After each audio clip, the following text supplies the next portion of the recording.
Welcome back to True Crime Pulse, a channel that brings you crime stories worldwide. Today's story takes us to Northampton, the UK, where a brutal crime, a desperate fugitive, and a relentless pursuit that spanned continents to get justice for murder. When an entire family was found murdered in their own home, the investigation led authorities down a dark path of betrayal, financial ruin, and cold-blooded revenge. The suspect? A once respected businessman turned fugitive who vanished without a trace. For over a year, he evaded capture, hiding in plain sight, until one crucial tip changed everything. This is the chilling true story of how greed, vengeance, and a single fatal decision led to one of the most shocking murder cases in recent history. Stay tuned as we uncover the truth behind this shocking case. Don't forget to like, comment, and subscribe for more true crime stories. It was a quiet afternoon at the Ding family home, like any other day. But around 3 p.m., an unexpected visitor walked through their door, changing everything. What followed was so horrific that it sent shockwaves through the entire community. Hours passed before anyone realized something was wrong. By the time police arrived, it was too late. The few clues left behind only deepened the mystery of what happened inside that house. Anxiang was born in China in 1958. Little is known about his early life, but from a young age, he developed a strong interest in business and traditional Chinese medicine. He eventually specialized in the field, and through his work, he met his future wife. After years of marriage, the couple later had a son. In 1998, seeking better opportunities, Anxiang and his family moved to the United Kingdom. Shortly after their arrival, he met the Ding family, with whom he shared both a cultural background and a deep passion for traditional Chinese medicine. The Ding family consisted of Jifeng, known as Jeff, his wife Helen Cui, and their daughters, Nancy and Alice. Originally from China, they had moved to the UK in the early 1990s, working tirelessly to build a better life. Both Jifeng and Helen were university graduates with chemistry degrees. Their daughters, born in Northampton in 1993 and 1999, excelled academically and were talented violinists, performing with the Northamptonshire Youth Orchestra. Nancy had recently received an offer to study medicine at the University of Nottingham. Jifeng worked as an engineering professor at the University of Manchester, while Helen taught Mandarin at her daughter's school and worked as a translator. She was widely known as a devoted mother and a hard-working professional. Anxiang's professional relationship with the Ding family began in 1999 when they partnered with a man named Paul to open a traditional Chinese medicine clinic in Birmingham. Initially, the business thrived. They had a lot of patients coming to the clinic, and more people were coming to inquire about Chinese medicine. But over time, financial disputes arose, straining the partnership. Tensions escalated when Jifeng accused Anxiang of mismanaging clinic funds. Though Anxiang was briefly arrested, no formal charges were filed against him. Following this incident, he was forced out of the business, but he refused to let it go. Determined to fight back, he initiated a long and bitter legal battle against the Dings over ownership of the clinic. The dispute dragged on for nearly a decade, entangled in appeals and complex legal proceedings. On April 28, 2011, Anxiang lost his final appeal. The court ordered him to halt the liquidation of his assets and pay the Ding family approximately $116,000 in legal fees. Enraged by the ruling, Du faced an even greater setback. He had been negotiating the sale of a property, a deal he was now forced to cancel due to the court's decision. Amid mounting financial and legal pressures, Du's wife reported him missing on April 30th. She informed the police that he had left a farewell note in Mandarin, offering his best wishes and urging their son to take care of his mother. Deeply concerned for his safety, she feared he might have gone to confront the Ding family over their ongoing disputes.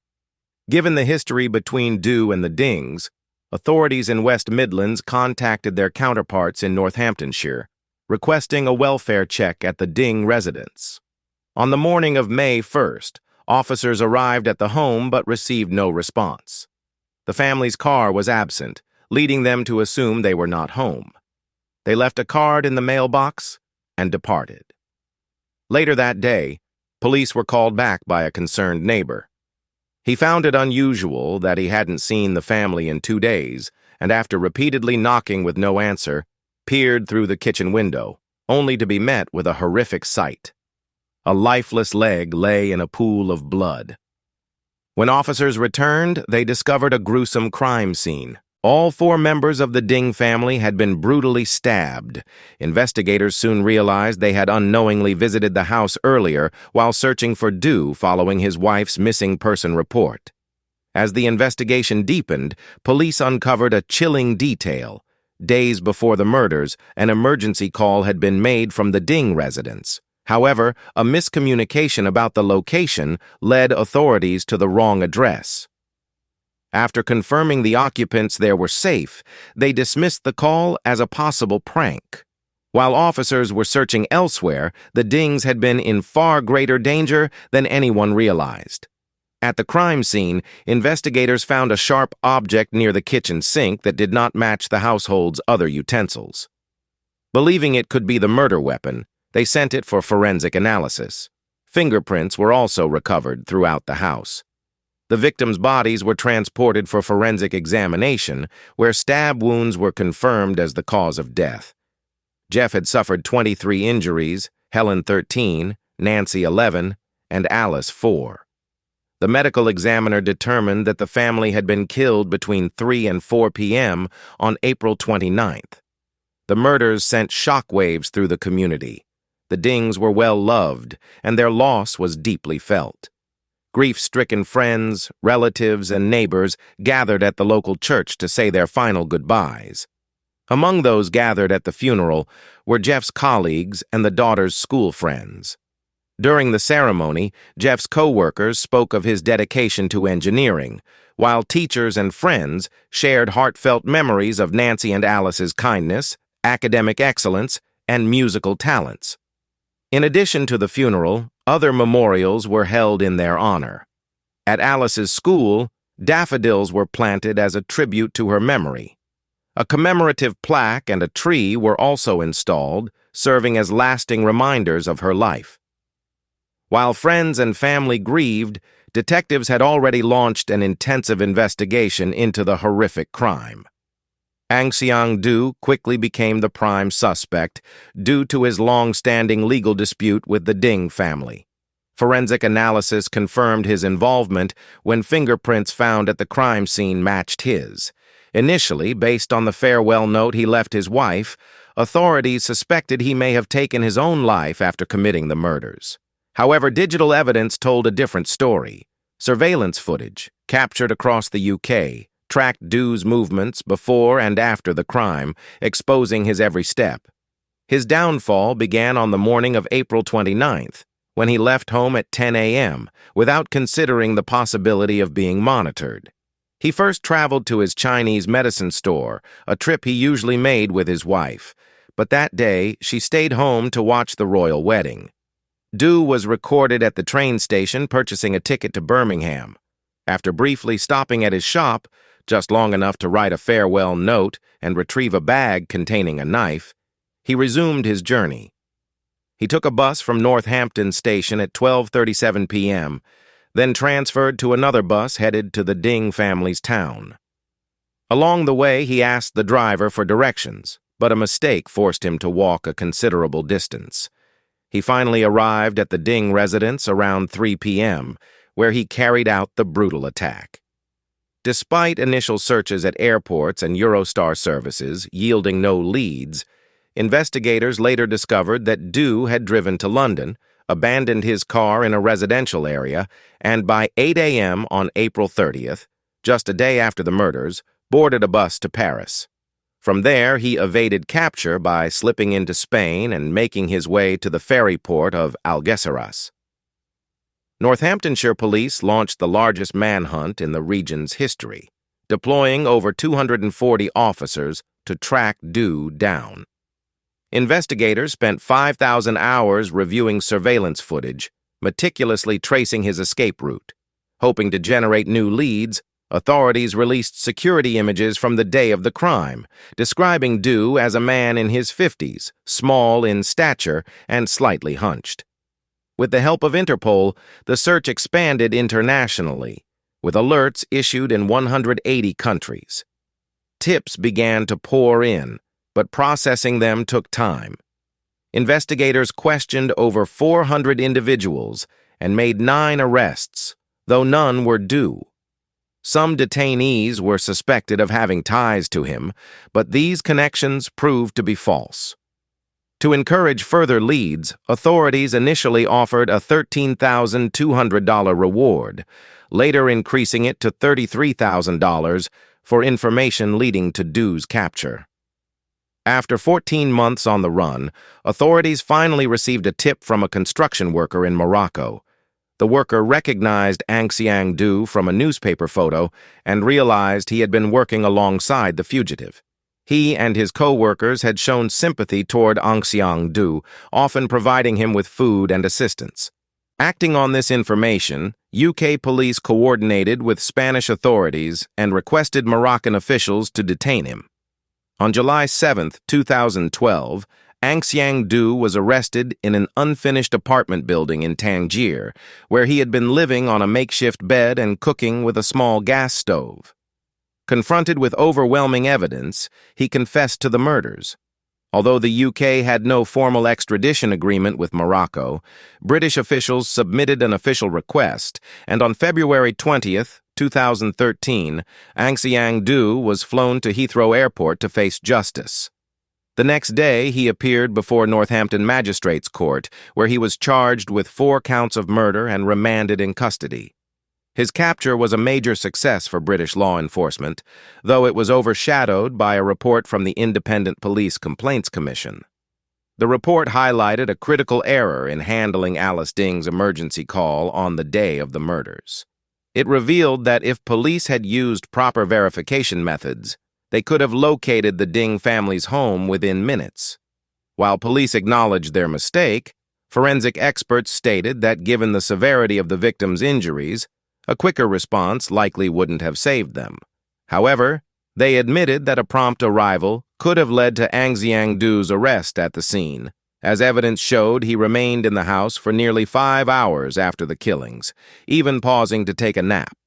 After multiple delays, Anxiang Du's trial began on November 12, 2013, at Northampton Crown Court.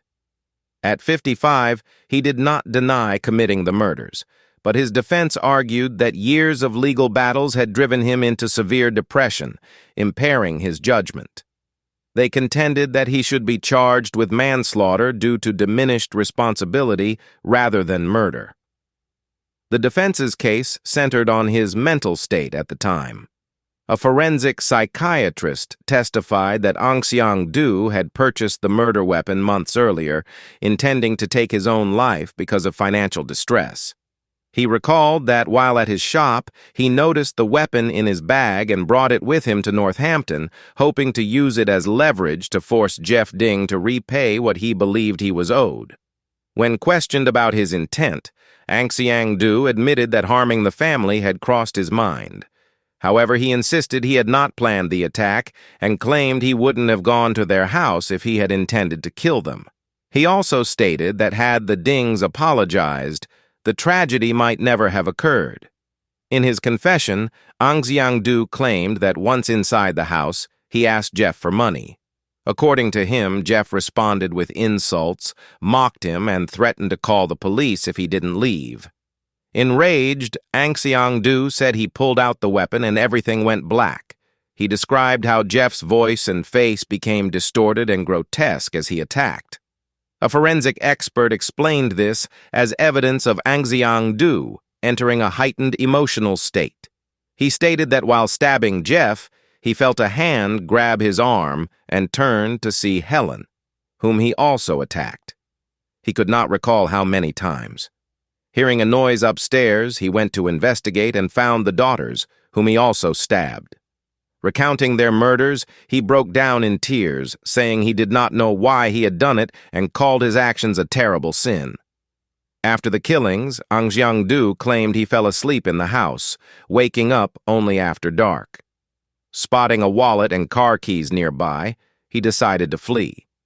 Initially, he considered seeking out another former business partner to harm him as well, but after getting lost, he chose to escape instead. Prosecutors argued this was not an impulsive act, but a calculated plan set in motion after his legal options had run out. They contended that his financial ruin was the driving force behind the murders, an act of cold-blooded revenge. The prosecution presented evidence, including fingerprints found at the scene, the weapon Anxiang had brought from his shop, and the farewell note he left for his wife, all pointing to premeditation. They also introduced legal documents detailing his dispute with the Ding family and the debt he owed them, establishing his motive. The jury was shown autopsy reports that detailed the brutality of the attacks. They also viewed surveillance footage of Anxiang at the bus station, calmly asking for directions to the Ding's neighborhood while carrying a backpack that contained the murder weapon. Additionally, they heard Alice's heartbreaking 20-second emergency call, which moved several jurors to tears. Further testimony came from a school friend of Alice and a neighbor who had seen an unfamiliar man near the Ding's house on the day of the murders. The girl had mentioned it to her father, who went to check but assumed the man was a family acquaintance and told his daughter to stay away from the house. Neither noticed blood on the man's clothes, though they recalled that his beige jacket was buttoned up to the neck. Days later, after the crime was discovered, the girl remembered hearing a scream that day, but hadn't realized it might have been a cry for help. After a 2-week trial, on November 27th, the jury deliberated for just over 3 hours before finding Anxiang guilty on all 4 counts of murder. He was sentenced to life in prison, with a minimum term of 40 years. During sentencing, the judge called the murders premeditated and driven by revenge. Addressing Anxiang, the judge stated that by taking Jeff's life, he had eliminated the man he resented most. The judge also addressed the Ding family's relatives, particularly Helen's father and brother, who had traveled from China to attend the trial. Both expressed satisfaction with the verdict, but acknowledged that no sentence could ever undo their loss. In prison, Anxiang remained isolated, a once successful businessman now reduced to a life behind bars. His appeal in 2014 was swiftly rejected, with the court upholding his life sentence. The judge's words during sentencing echoed in the minds of many. His crimes were deliberate, calculated, and driven by revenge. As the years passed, the case remained one of the most disturbing in recent history. Investigators who worked on it recalled the relentless pursuit across multiple countries, the crucial surveillance footage, and the heart-wrenching 20-second emergency call from Alice Ding. For the people of Northampton, the tragedy left an indelible mark. Alice's school continued to honor her memory, and the tree planted in her name stood as a quiet reminder of a young life taken too soon. The home where the murders took place was eventually sold, though the new owners knew of its grim past.